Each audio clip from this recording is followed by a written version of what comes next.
పోలేదు. అసెంబ్లీ ఎన్నికల్లో అందరూ కలిసి వచ్చారు కాబట్టి వాళ్ళతో వెళ్ళాడు, అది గుర్తుపెట్టుకోవాలి.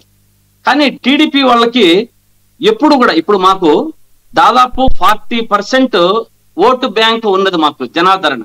ఇప్పుడు అది 60% అయింది.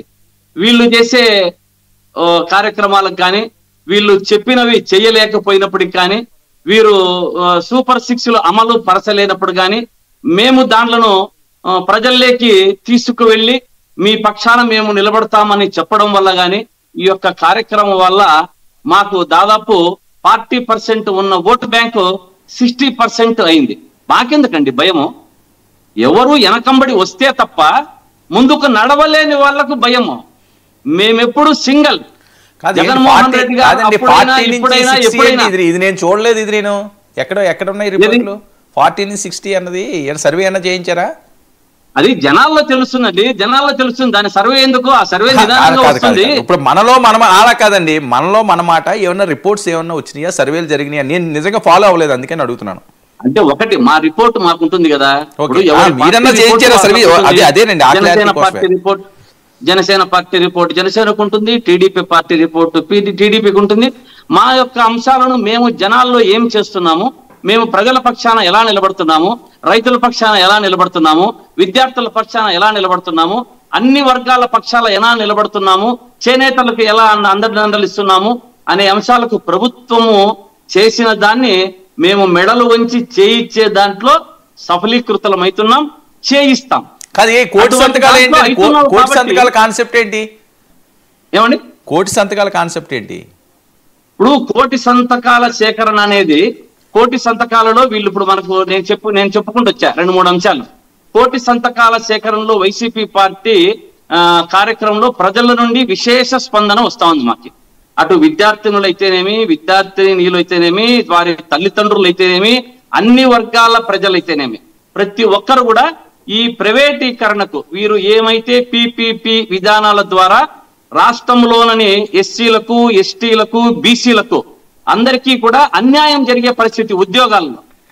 అదే విధంగా మెడికల్ కాలేజీ విద్యార్థులు అంత డబ్బు ఖర్చు పెట్టి ప్రైవేటీకరణ జరిగితే వారు డబ్బు కట్టుకోలేని పరిస్థితుల్లో ఉన్నవారు కూడా చదువుకోవాలి అంటే ఈ ప్రైవేటీకరణ ఆగాలి అనే అంశాల మీద ఈ పాటికి దాదాపు నాకు తెలిసి అన్ని జిల్లాలలో కూడా మేము విశేష స్పందన వచ్చి అక్కడ ఉన్నదానికంటే నాకు ఇప్పుడు కోటి సంతకాల సేకరణ అని మేము పెట్టాము. దాదాపు ఇప్పటికే అది 2 కోట్లు దాటినట్టుంది. రేపు మేము అందజేసేటప్పుడు తెలుస్తుంది కదా గవర్నర్ గారికి. దాదాపు ఇప్పటికే అన్ని వర్గాల నుంచి విశేష స్పందన వచ్చి ఆ ప్రైవేటీకరణకు ప్రజలు మద్దతు కాకూడదు, ప్రైవేటీకరణ కాకూడదు అని ప్రజలు మాకు మద్దతు తెలిపి మాకు జగన్మోహన్ రెడ్డి గారు కానీ, వైసీపీ పార్టీకి కానీ మీరు చేస్తున్న ప్రైవేటీకరణకు అడ్డుకు మేము అండగా ఉంటామని చెప్పి అన్ని వర్గాల వల్ల రావడం వల్ల ఈ యొక్క ఓటు బ్యాంకు పెరిగింది అనేది మా ఉద్దేశం. మీకు అర్థం కాలేదు? మీరు చెప్పిన లెక్క ప్రకారంగా అయితే 2 కోట్లు కాదు 3 కోట్లు దాటిపోవాలి. మీరు 60% ఉన్నారంటే 100% దాటి ఉంటుంది. రేపు ఇచ్చేటప్పుడు తెలుస్తుంది కదా ఎన్ని ఇప్పుడు దాదాపు కొన్ని జిల్లాలలో అనుకున్న దానికంటే విశేష స్పందన వచ్చి డబల్ అయిపోయింది. అక్కడ ఉన్నవారు ప్రతి ఒక్కరు కూడా ఎవరికి వారు చేసుకునే పరిస్థితి వచ్చింది. కాబట్టి దీనివల్ల మాకందరికీ కూడా ఎప్పుడు కూడా ఈ యొక్క దీనివల్ల ఓటు బ్యాంకు పెరిగిందనేది వాస్తవము.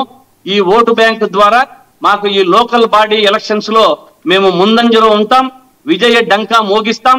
ఈ మట్టు పెట్టే పరిస్థితి వస్తుంది. వీళ్ళని ఎవరు చూడండి, మీరు చెప్పారు ఇంతకు ముందే, వాళ్ళు టీడీపీ వాళ్ళు ఆ టైంలో భయపడి ఈ లోకల్ బాడీ ఎలక్షన్స్ లో పాల్గొనలేదు. ఇప్పుడు మేము వైసీపీ పార్టీ పాల్గొనడంలో ముందంజలో ఉంటాం. వారు చేసే కార్యక్రమాలకు అందరికీ కూడా ప్రజలకు మద్దతుగా నిలబడ్డాం.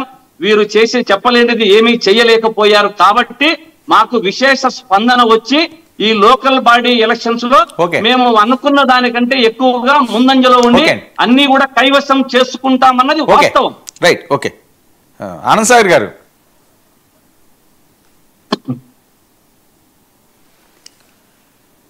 వినిపిస్తుందా? చెప్పండి వర్మ గారు. ఆనంద్ సాగర్ గారు వినిపిస్తుందా? వినపడుతుందండి. ఓకే, ఆనంద్ సాగర్ గారు, విశేష స్పందన కోట్లాది మంది వైఎస్ఆర్సీపీ వైపు చూస్తున్నారట. మీలాగా వాళ్ళు భయపడిపోయి లోకల్ ఎలక్షన్లకి ఇంట్లోనే కూర్చోరట, తాడో పేడో తేల్చుకుంటారట. 60% 40 నుంచి 60% ఇప్పటికే వెళ్ళిపోయింది అని ఆయన అంచనా. ఇంకా